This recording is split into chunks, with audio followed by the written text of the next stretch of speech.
الحمدللہ رب العالمین والعاقبۃ للمتقین والصلاۃ والسلام علی رسولہ الکریم اما بعد اعوذ باللہ من الشیطان الرجیم بسم اللہ الرحمن الرحیم یا ایہا الذین آمنوا لا تتخذوا عدوی وعدوکم اولیاء۔ مومنو، اگر تم میری راہ میں لڑنے اور میری خوشنودی طلب کرنے کے لیے مکے سے نکلے ہو تو میرے اور اپنے دشمنوں کو دوست نہ بناؤ۔ معزز سامعین اور ناظرین، آج الحمدللہ 26ویں تراویح کی نماز ادا کی گئی اور آج قاری صاحب نے 6 صورتیں پڑھی۔ آج کی پڑھی جانے والی صورتوں میں سورہ الممتحنہ، سورہ الصف، سورہ الجمعہ، سورہ المنافقون، سورہ التغابن اور سورہ الطلاق شامل ہیں۔ سب سے پہلی صورت سورہ الممتحنہ ہے جس کی آج تلاوت کی گئی۔ سورہ الممتحنہ مدنی صورت ہے، یہ فتح مکہ سے پہلے نازل ہوئی۔ اس کا موضوع یہ ہے کہ کافروں سے گہری دوستی نہ کی جائے، اور جب مومن عورتیں ہجرت کر کے تمہارے پاس آئیں تو ان کے ایمان کی جانچ پڑتال کر لیا کرو۔ اس کے پہلے رکوع کا پس منظر یہ ہے کہ ایک صحابی حضرت حاطب بن ابی بلتع رضی اللہ تعالیٰ عنہ، جو کہ بدری صحابی ہیں، انہوں نے فتح مکہ پر چڑھائی سے پہلے کفار کو خط لکھا۔ ہوا دراصل یوں کہ رسول اکرم صلی اللہ علیہ وسلم نے دیکھا کہ جب کفار نے حدیبیہ کا معاہدہ توڑ دیا ہے تو آپ نے خفیہ طریقے سے مکہ پر چڑھائی کا پلان کیا۔ آپ اس مہم کو خفیہ رکھنا چاہتے تھے، لیکن حضرت حاطب نے خط لکھا اور خط میں کہا کہ میرے اہل و عیال وہاں پر ہیں، حضور حملہ کرنے والے ہیں، تو میں تمہیں اس کی خبر دے رہا ہوں، اس کے بدلے میں تم میرے اہل و عیال کو کچھ نہ کہنا۔ یہ خط ایک خاتون کو دیا۔ یہ خاتون کون تھی؟ یہ عبد المطلب کی لونڈی تھی، بعد میں آزاد ہوئی اور انہوں نے گانے بجانے کا کام شروع کر دیا۔ مالی حالات ٹھیک نہیں تھے تو مدینہ میں رسول اکرم صلی اللہ علیہ وسلم سے مدد کے لیے آئیں، آ کر مطالبہ کیا تو آپ نے صحابہ سے کہہ کے ان کی مالی مدد کروائی۔ جب واپس جا رہے تھیں تو حضرت حاطب نے ان کو خط دیا اور ساتھ 10 دینار معاوضے کے طور پہ دیے۔ وہ مدینہ سے نکلی، ابھی روضہ خاک کے مقام پر تھی کہ اللہ نے وحی کے ذریعے حضور علیہ السلام کو انفارم کر دیا۔ آپ نے حضرت علی، حضرت زبیر، حضرت مقداد بن اسود کو بھیجا کہ روضہ خاک کے مقام پر ایک عورت سے خط لے کر آؤ۔ یہ لوگ گئے اور انہوں نے علیہ السلام اور انہوں نے ان سے اس خاتون سے خط لیا، خط لے کر واپس آئے۔ حضرت حاطب کو طلب کیا گیا۔ حضرت حاطب نے مسجد نبی میں اعتراف کیا کہ خط واقعی انہوں نے لکھا تھا اور وجہ بتائی، تو اللہ کے رسول علیہ السلام نے ان کی وجہ کو تسلیم کیا، اور چونکہ وہ بدری صحابہ تھے اس لیے انہیں کچھ نہیں کہا گیا، چونکہ بدری صحابہ کے گناہ معاف ہو چکے تھے۔ تو یہ پس منظر تھا، جس کے بعد سورہ کا آغاز یہ ہو رہا ہے کہ یا ایھا الذین آمنوا لا تتخذوا عدوی وعدوکم اولیاء۔ اے لوگو جو ایمان لائے ہو، تم میری راہ میں جہاد کے لیے نکلے ہو، اپنا گھر بار یعنی مکہ چھوڑا ہے، اور اس حال میں تم میرے اور اپنے دشمنوں کو اپنا دوست نہ بناؤ۔ تم ان کے ساتھ دوستی کی طرح ڈالتے ہو، حالانکہ جو حق تمہارے پاس آیا ہے وہ اسے مانتے نہیں، اور ان کی روش یہ ہے کہ رسول کو اور تم کو علیہ السلام جلا وطن کرتے ہیں۔ تم اپنے رب پر ایمان لاتے ہو، وہ ایمان نہیں لاتے، تو انہیں دوستانہ پیغام نہ بھیجو۔ پھر فرمایا کہ تم نے جو خط لکھا اس وجہ سے لکھا کہ اہل و عیال کی محبت تھی۔ فرمایا کہ رشتہ داریاں قیامت میں کسی کام نہیں آئیں گی، نہ تمہاری اولاد اس روز تمہارے کام آئے گی اور نہ تمہارا مال تمہارے کام آئے گا، صرف تمہارے اعمال ہی تمہارے کام آئیں گے۔ سورہ کے دوسرے حصے میں آیت نمبر 10 اور 11 میں فرمایا کہ وہ عورتیں جو کہ ہجرت کر کے مدینے میں آ جائیں تو ان کے ایمان کی جانچ پڑتال کر لیا کرو، کہیں وہ جاسوس وغیرہ نہ ہوں، حالانکہ ان کے ایمان کی صحیح حقیقت تو اللہ تعالیٰ ہی جانتا ہے۔ اور جب تمہیں معلوم ہو جائے کہ وہ مومن عورتیں ہیں تو انہیں کفار کی جانب مت لوٹاؤ۔ اس میں ایک واقعہ بھی حدیث میں آیا ہے کہ حضرت ام کلثوم رضی اللہ تعالیٰ عنہ بنت عقبہ بن معیط ابی معیط ہجرت کر کے مدینہ سے مکہ سے مدینہ پہنچی تو کفار انہیں لینے کے لیے آ گئے کہ صلح حدیبیہ کے مطابق ہمارے افراد کو آپ کو واپس کرنا ہوگا۔ تو اللہ کے رسول نے فرمایا کہ حدیبیہ میں رجال کے الفاظ ہیں، نساء کے لفظ نہیں ہیں، صرف یہ اس کا اطلاق مردوں پر ہوگا، عورتوں پر نہیں ہوگا۔ جب وہ معاہدہ منگوا کر پڑھا گیا تو اس میں واقعتاً جو ہے نا وہ الفاظ یہی لکھے ہوئے تھے، صرف مردوں کا ذکر تھا، عورتوں کا نہیں تھا، اس لیے اللہ کے رسول علیہ السلام نے انہیں روک لیا اور واپس جانے نہیں دیا، اور مکے والے ناکام لوٹ گئے۔ سورت کے تیسرے حصے میں آیت نمبر 12 میں یہ فرمایا کہ جب مومن عورتیں تمہارے پاس بیعت کے لیے آئیں تو ان سے اس بات کا عہد لیا کرو کہ وہ اللہ کے ساتھ کسی کو شریک نہیں کریں گی، چوری نہیں کریں گی، زنا نہیں کریں گی، اپنی اولاد کو قتل نہیں کریں گی، اور اپنے ہاتھ پاؤں کے آگے کوئی بہتان گھڑ کر نہیں لائیں گی، یعنی تہمت نہیں لگائیں گی اور سنی سنائی باتیں یہاں سے وہاں نہیں پہنچائیں گی، اور کسی امر معروف میں تمہاری نافرمانی نہیں کریں گی، اور پھر ان کے بعد پھر ان عہد لینے کے بعد ان کے حق میں دعا کرو کہ اللہ تعالیٰ ان کی مغفرت کرے، یقیناً اللہ تعالیٰ درگزر فرمانے والا اور رحم کرنے والا ہے۔ تو یہ جن نکات پر بیعت لی گئی تھی یہ نکات آج بھی ویلڈ ہیں، اور آج بھی مسلمان مومنین سے یہی توقع کی جاتی ہے کہ وہ ان برائیوں سے بچیں گی۔ سیدہ عائشہ فرماتی ہیں کہ اللہ کی قسم حضور نے کبھی ایسا نہیں ہوا کہ کسی عورت سے بیعت کی ہو اور آپ کے ہاتھ نے اس کے ہاتھ کو چھوا ہو۔ یہ بخاری کی روایت ہے۔ ابو داؤد کی روایت میں آتا ہے کہ ایک دفعہ کچھ خواتین بیعت کے لیے آئیں تو اللہ کے رسول علیہ السلام نے ایک چادر کا ایک کونا خود پکڑا، دوسرا کونا ان خواتین کو دے دیا کہ اسے پکڑ لیں، کہا کہ میری بیعت کا طریقہ یہ ہے اور میں خواتین سے ہاتھ نہیں ملایا کرتا۔ یہاں پر سورہ الممتحنہ مکمل ہوئی، اور اس صورت میں کفار سے گہری دوستی سے منع کیا گیا۔ بزنس ٹرمز تو رکھے جا سکتے ہیں لیکن گہری دوستی، اپنے راز انہیں بتانا، اس سے منع کیا گیا، اور یہ فرمایا گیا کہ اگر مومن عورتیں ہجرت کر کے آئیں تو جانچ پڑتال کرنے کے بعد انہیں اپنے ہاں ٹھہرا لیا کرو، اور پھر ان سے کس بات پہ بیعت لینی چاہیے وہ نکات بھی اس صورت میں بتائے گئے۔ سورہ الصف ہے اس کے بعد۔ سورہ الصف مدنی صورت ہے، یہ جنگ احد کے قریب کے زمانے میں نازل ہوئی۔ اس کا مضمون یہ ہے کہ اللہ کے راستے میں جہاد کرنے کا حکم دیا گیا، اور یہ کہا گیا کہ تم بنی اسرائیل کی طرح مت کرنا جنہوں نے موسیٰ اور عیسیٰ علیہ السلام کی باتوں کو نہیں مانا۔ پھر فرمایا کہ اللہ تعالیٰ تو اپنے نور کو مکمل کر کے رہے گا، اور اس کے لیے وہ اپنے پیغمبر بھیجتا رہا ہے، اور اب محمد صلی اللہ علیہ وسلم کو بھیجا ہے۔ پھر فرمایا کہ کونوا انصار اللہ، اللہ تعالیٰ کے مددگار بنو۔ پھر یہ فرمایا کہ مومن کے قول و فعل میں یکسانیت ہونی چاہیے۔ یا ایھا الذین آمنوا لما تقولون ما لا تفعلون، اے لوگو جو ایمان لائے ہو تم وہ بات کہتے کیوں ہو جو کرتے نہیں، یعنی بالکل قول و فعل ایک جیسے ہونے چاہیے۔ پھر فرمایا گیا کہ اللہ کے راستے میں قتال فرض ہے۔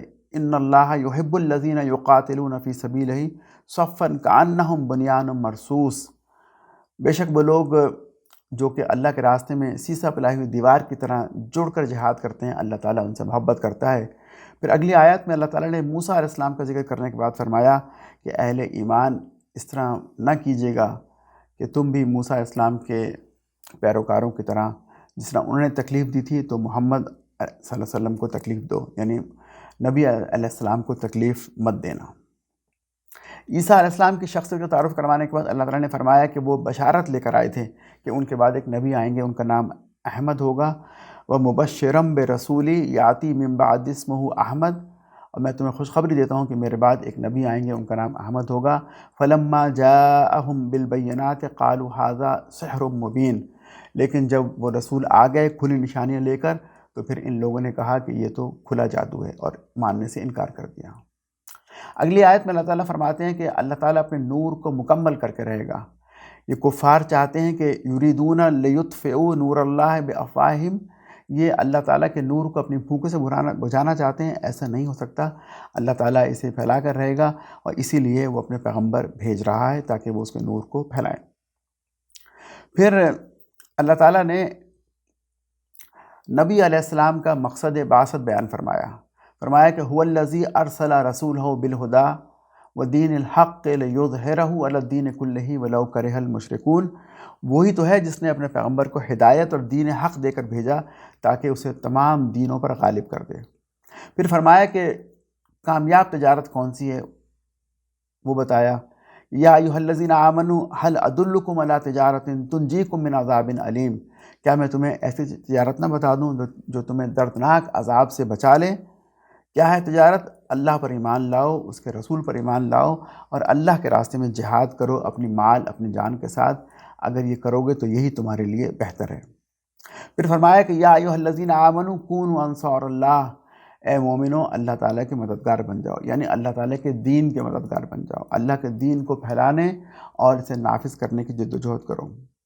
سورہ صف کی آخری آیت پکار پکار کر امت مسلمہ کو متوجہ کر رہی ہے کہ اللہ کا دین نافذ نہیں ہے، شریعت معطل ہے، طاغوت کی حکمرانی ہے، تو اہل ایمان کہاں ہیں؟ اہل ایمان کیوں دین کی سربلندی کے لیے کوشش نہیں کرتے؟ یہاں سورہ صف مکمل ہوئی۔ اس صورت میں مسلمانوں سے کہا گیا کہ وہ اللہ تعالیٰ کے راستے میں جہاد کریں۔ سورہ صف کے بعد اگلی صورت سورہ جمعہ ہے۔ سورہ جمعہ بھی مدنی صورت ہے، اس کے 2 رکوع ہیں۔ پہلا رکوع 7 ہجری میں فتح خیبر کے موقع پر نازل ہوا، اور دوسرا رکوع ہجرت کے بعد یعنی پہلے رکوع سے پہلے نازل ہوا، اور اس میں رسول اکرم صلی اللہ علیہ وسلم کی رسالت کا مقصد بتایا گیا، اور اس میں یہودیوں سے خطاب کیا گیا، اور دوسرے رکوع میں جمعے کی فرضیت کا بیان تھا، اور یہ کہا گیا کہ جو کچھ اللہ کے پاس ہے وہ دنیا کی دل فریب چیزوں سے بہت بہتر ہے۔ پہلے رکوع میں یہودیوں سے متعلق کہا گیا۔ اس کا پس منظر یہ ہے کہ یہودی بہت سے قبائل کی شکل میں مدینہ میں موجود تھے۔ ان کے 3 بڑے قبائل تھے۔ جب اللہ کے رسول علیہ السلام مدینہ آئے تو ان کے 3 بڑے قبائل میں سے ایک تو تباہ ہو گیا، وعدہ خلافی کی تو انہیں مار دیا گیا، اور دوسرے 2 قبیلے جلا وطن ہو گئے۔ لیکن وہ سازشیں کرتے رہے، اور سازشوں کے بعد انہوں نے جنگ احزاب کے موقع پر ایک بڑا کفار کا لشکر مہیا کیا جس نے مسلمانوں کے خلاف حملہ کیا، لیکن وہ مسلمانوں کے خلاف کامیاب نہ ہو سکے۔ پھر ان کے بعد ایک ان کا جو مقام بچا تھا وہ خیبر تھا، خیبر کے قلعے تھے، تو نبی علیہ السلام نے خیبر کے قلعوں پر حملہ کیا۔ ان میں یہودیوں کو شکست ہوئی، اور یہودیوں نے کاشتکار کے طور پر وہاں رہنا قبول کیا۔ اس طریقے سے ان کی طاقت مدینہ میں اور مدینہ کے آس پاس تقریباً ختم ہو گئی۔ اس پس منظر میں اب یہودیوں کو خطاب کر کے اس سورہ جمعہ میں کہا جا رہا ہے کہ تم نے محمد صلی اللہ علیہ وسلم کو ماننے سے انکار کیا، اس لیے کہ وہ تمہاری قوم میں سے نہیں تھے۔ تمہیں تورات دی گئی مگر تم نے اس کی ذمہ داری کو نہ سمجھا نہ نبھایا۔ تم اگر اللہ کے اپنے آپ کو اللہ کا چہیتا کہتے ہو تو پھر اللہ تعالیٰ سے ملاقات یعنی موت سے کیوں ڈرتے ہو؟ یاد رکھو کہ بالآخر تمہیں اللہ تعالیٰ کے ہاں پیش ہونا ہے، وہ تمہیں بتا دے گا کہ تم دنیا میں کیا کرتے رہے ہو۔ اسی پہلے رکوع میں رسول اکرم صلی اللہ علیہ وسلم کی بعثت کا مقصد بتایا گیا۔ فرمایا گیا کہ هو الذی بعث فی الامیین رسولا منہم یتلو علیہم آیاتہ ویزکیہم ویعلمہم الکتاب والحکمہ وان کانوا من قبل لفی ضلال مبین، کہ وہی اللہ ہے جس نے ایک نبی امی کو تمہاری جانب رسول بنا کر بھیجا، جو تمہیں اس کی آیات پڑھ کے سناتا، تمہارا تزکیہ کرتا اور تمہیں کتاب اور حکمت کی تعلیم دیتا ہے۔ دوسرے رکوع میں جمعے کے احکامات ہیں۔ جمعے کا طریقہ اس زمانے میں کیا تھا کہ پہلے اللہ کے رسول السلام جمعے کی نماز پڑھاتے، نماز کے بعد خطبہ ہوتا۔ ایک دفعہ آپ نماز پڑھا کر خطبہ دے رہے تھے، ایک سامان بیچنے والا قافلہ آیا، قافلے کی گھنٹیاں بجیں تو بہت سے صحابہ خطبے کو چھوڑ کے چلے گئے۔ صرف 12 صحابہ مرد اور 7 خواتین رہ گئیں۔ اس موقع پر یہ آیات نازل ہوئیں۔ ایک تو آیات نازل ہوئیں، اور دوسرے یہ کیا گیا کہ خطبے کو پھر جمعے کی نماز سے پہلے کر دیا گیا، اور ان آیات میں یہ کہا گیا کہ جب جمعے کی نماز کا وقت ہو جائے تو تم اپنے کاروبار بند کر دیا کرو اور جمعے کی نماز کے لیے آ جایا کرو۔ اس صورت میں جو یہود سے متعلق بات ارشاد فرمائی گئی وہ یہ تھی کہ یہود نے تورات کو پس پش ڈال دیا۔ مثل الذین حملوا التوراۃ ثم لم يحملوها کمثل الحمار یحمل اسفارا، کہ ان کی مثال تو ایسی اس گدھے کی طرح ہے کہ جس کے اوپر کتابیں رکھی ہوں، اور کتابوں کے بوجھ کا اسے اندازہ نہ ہو کہ اس پہ کیا لدا ہوا ہے۔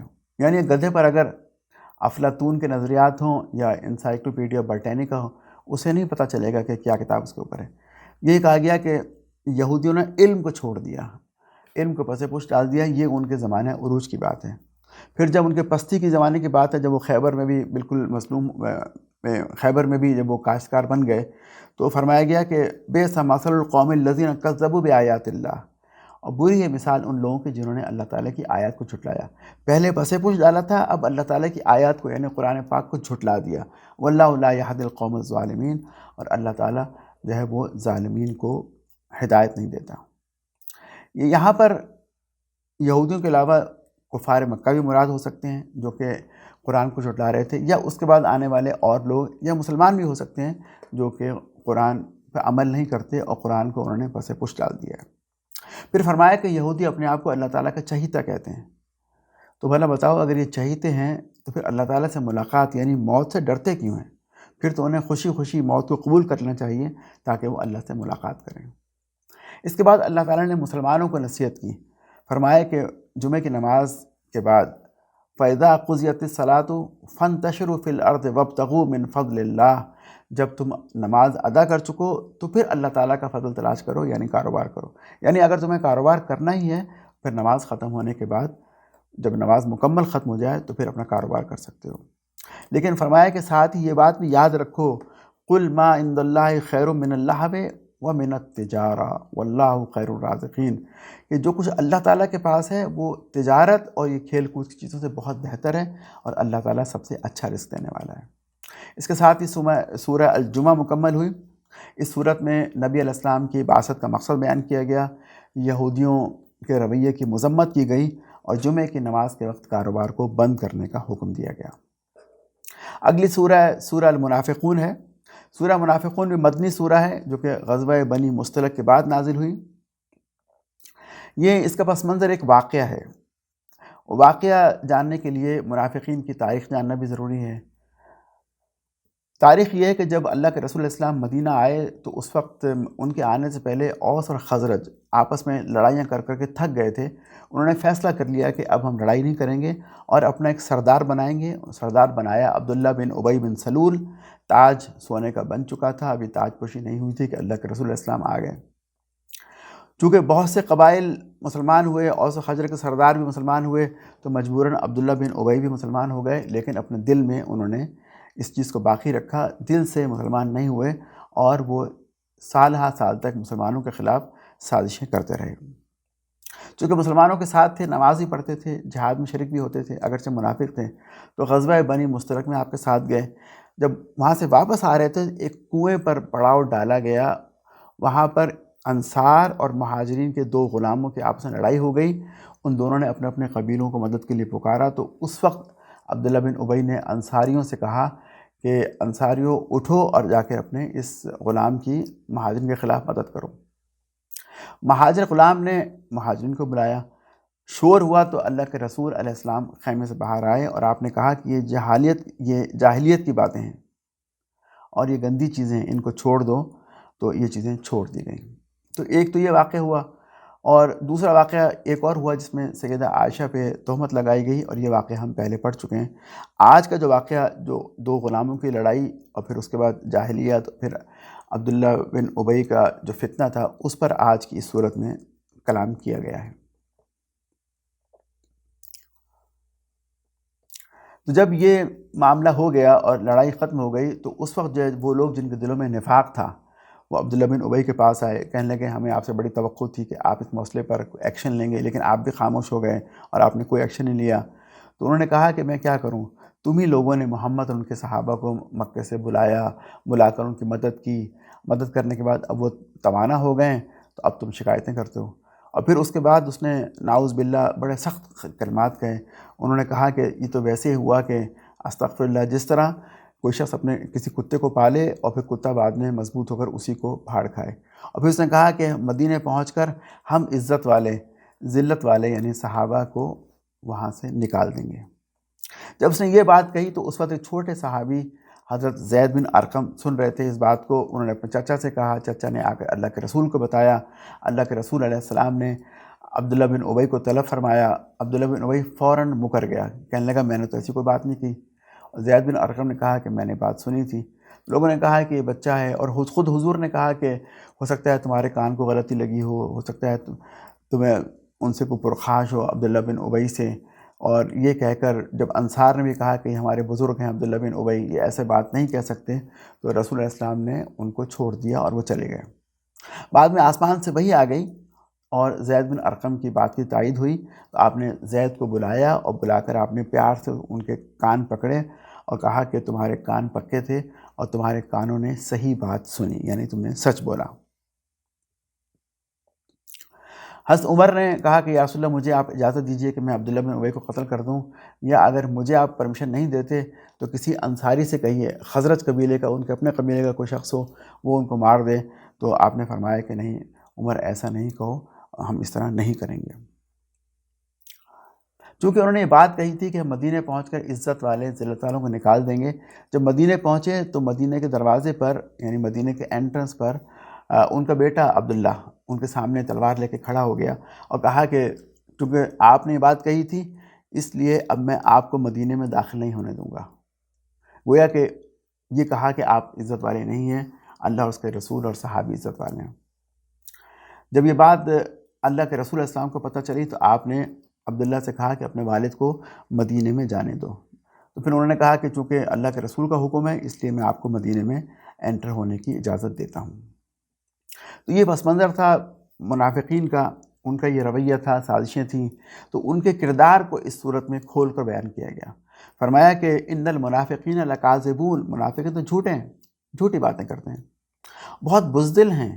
یحسبون کل صیحۃ علیہم، جب بھی کوئی زور کی آواز آتی ہے تو فوراً سمجھتے ہیں ان پر کوئی حملہ ہو گیا، ڈرتے بہت ہیں، متکبر بھی ہیں، اور کہتے کیا ہیں، لا تنفقوا علی من عند رسول اللہ حتی ینفضوا، کہ تم اللہ اور اس کے تم رسول پر خرچ نہ کرو یہاں تک کہ وہ مدینہ کو چھوڑ کے چلے جائیں۔ پھر اور کیا کہتے ہیں، یقولون لئن رجعنا الی المدینۃ لیخرجن العز منها الاذل، کہ جب مدینہ جائیں گے تو عزت والے ذلت والوں کو نکال دیں گے۔ حالانکہ عزت تو ساری اللہ، اس کے رسول اور مومنین کے لیے ہے۔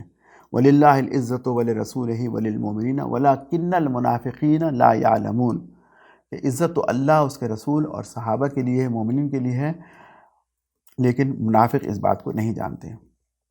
دوسرے رکوع میں اللہ تعالیٰ نے مال اور اولاد کا تذکرہ کیا ہے۔ یہ بڑی محبوب چیزیں انسان کے لیے، اور اکثر انسان انہی چیزوں کی محبت میں اللہ کے ذکر سے دور ہو جاتا ہے۔ تو اس معاملے میں احتیاط برتنے کا حکم دیا گیا۔ فرمایا گیا کہ تم خرچ بھی کیا کرو اس سے پہلے کہ موت آ جائے، کیونکہ جب موت کا وقت طاری ہو جائے گا تو اس وقت نہ توبہ قبول ہوگی اور اس وقت کا دیا ہوا صدقہ بھی قبول نہیں ہوگا۔ اس کے ساتھ سورہ منافقون مکمل ہوئی۔ اس صورت میں اللہ تعالیٰ نے منافقین کے کردار کو کھول کر بیان کیا ہے۔ سورہ منافقون کے بعد سورہ التغابن ہے۔ سورہ تغابن بھی مدنی صورت ہے۔ تغابن کے معنی ہار جیت، یعنی ہار جیت کا دن۔ اس میں 3 خطبے شامل ہیں، ایک تو بنی نوع انسان سے خطاب کیا، دوسرا کفار سے، اور تیسرا مومنین سے۔ جو خطاب بنی نوع انسان سے کیا گیا اس میں 4 چیزیں اللہ تعالیٰ نے بیان فرمائیں۔ ایک تو کہا گیا کہ اس پوری کائنات جس میں تم رہتے ہو اس کا خالق اور مالک اور رازق اللہ تعالیٰ ہے، وہ واحد ہے۔ دوسری بات یہ بتائی گئی کہ یہ کائنات بے مقصد نہیں بنائی گئی بلکہ ایک مقصد کے تحت بنائی گئی۔ اور تیسری بات یہ فرمائی گئی کہ ہم نے تمہیں کفر اور ایمان اختیار کرنے کی آزادی دی ہے، تم جو چاہے ان میں سے ایک چیز اختیار کر لو۔ اور چوتھی بات یہ فرمائی گئی کہ بالآخر تمہیں ہماری جانب لوٹ کر آنا ہے، اور جو عمل تم دنیا میں کرتے رہے اس کا حساب دینا ہوگا۔ یہ تو عام بنی نوع انسان سے خطاب تھا۔ اگلی آیات میں 5 سے 10 آیت میں کفار سے خطاب کیا گیا، اور ان کو بتایا گیا کہ اس سے پہلے تم سے پہلے بہت سی قومیں ہلاک ہو گئیں جنہوں نے اللہ کے نبی کی دعوت کو نہیں مانا، اور ان کے ہلاک ہونے کی 2 وجوہات تھیں۔ ایک وجہ یہ تھی کہ انہوں نے رسولوں کی بات کو نہیں مانا۔ اس کا نتیجہ یہ نکلا کہ اللہ تعالیٰ نے انہیں ان کے حال پر چھوڑ دیا۔ وہ خود اپنے طور پر نئے نئے دین گھڑتے رہے، بناتے رہے، فلسفے ایجاد کرتے رہے، اور ایک کے بعد دوسری گمراہی میں مبتلا ہوتے چلے گئے۔ یہ پہلی بات تھی۔ دوسری بات یہ تھی کہ انہوں نے آخرت کے عقیدے کو نہیں مانا، مر کر اللہ تعالیٰ کے سامنے کھڑے ہونے کو تسلیم نہیں کیا۔ اس کی وجہ سے ان کے کردار میں پختگی پیدا نہیں ہوئی، ان کا کردار اچھا نہیں ہو سکا، ان کے اخلاق بن اور سنور نہیں سکے۔ چونکہ اخلاق بننے کے لیے، سنورنے کے لیے عقیدہ آخرت اور جواب دہی کا احساس ہونا ضروری ہوتا ہے۔ تو تاریخ انسانی کے ان 2 سبق آموز حقائق کو بیان کرنے کے بعد اب منکرین حق کو دعوت دی گئی کہ وہ ہوش کے ناخن لیں، وہ اللہ کے رسول کی دعوت کو مانیں، آخرت میں ایمان لائیں۔ اگر انہوں نے ایسا نہ کیا تو ان کا انجام بھی پچھلے زمانے کے کفار کی طرح ہوگا۔ آخر میں اللہ تعالیٰ نے اہل ایمان سے خطاب کیا اور ان سے کہا کہ دنیا میں جو مصیبت آتی ہے وہ اللہ تعالیٰ کے اذن سے آتی ہے، اللہ تعالیٰ کی مرضی اور مشیت سے آتی ہے۔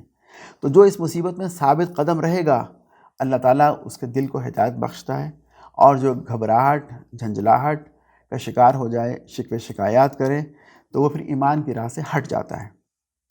اس کی مصیبت تو دور ہو نہ ہو وہ تو الگ بات ہے، لیکن وہ ایمان سے دور ہو جاتا ہے، ایک اور بڑی مصیبت میں گرفتار ہو جاتا ہے، اور جب وہ اس میں گرفتار ہوتا ہے تو اللہ تعالیٰ اس کو ہدایت سے محروم کر دیتے ہیں۔ اور دوسری بات یہ فرمائی کہ مومنین کا کام صرف ایمان لے کر آنا ہی نہیں، صرف ایمان لانا ہی کافی نہیں، بلکہ انہیں عملاً اللہ اور اس کے رسول کے احکامات کی اطاعت بھی کرنا ہے۔ گویا اس صورت میں مومنین کو اللہ تعالیٰ اور اس کے رسول کے احکامات کی اطاعت کا حکم دیا گیا۔ کفار سے کہا گیا کہ پچھلی تاریخ سے سبق حاصل کریں، ایمان لے آئیں، اور بنی نو کو غور و فکر کی دعوت دی گئی کہ وہ اس کائنات پہ غور کریں، اللہ تعالیٰ آخرت اور رسول انہیں مانیں، ایمان لائیں، تاکہ ان کا انجام بھی آخرت میں اچھا ہو۔ اس کے ساتھ سورہ تغابن ختم ہوئی۔ سورہ تغابن کے بعد سورہ الطلاق ہے۔ سورہ الطلاق بھی مدنی صورت ہے جس میں طلاق کے مسائل بیان کیے گئے ہیں۔ عبداللہ بن مسعود رضی اللہ تعالیٰ عنہ اسے کہتے تھے کہ یہ منی سورہ نساء ہے، یہ چھوٹی سورہ نساء ہے، کیونکہ اس میں بھی طلاق کے مسائل بیان کیے گئے ہیں۔ اس صورت میں طلاق کے مسائل بیان کیے گئے ہیں، اور اس سے پہلے بھی بیان کیے گئے تھے۔ تو پہلے یہ دیکھتے ہیں کہ اس صورت کے نازل ہونے سے پہلے تک طلاق کے بارے میں کیا کیا احکامات نازل ہو چکے تھے، اور پھر اس صورت میں ان میں کن چیزوں کا اضافہ کیا گیا۔ ایک تو یہ بتا دیا گیا تھا پہلے کہ ایک مرد جو ہے وہ طلاق دینے کا اختیار 3 دفعہ استعمال کر سکتا ہے۔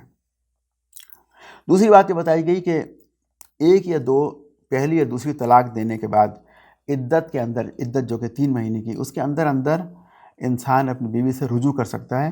اگر رجوع نہیں کیا، عدت ختم ہو گئی، تو پھر رجوع کرنے سے پہلے اسے دوبارہ نکاح کرنا ہوگا۔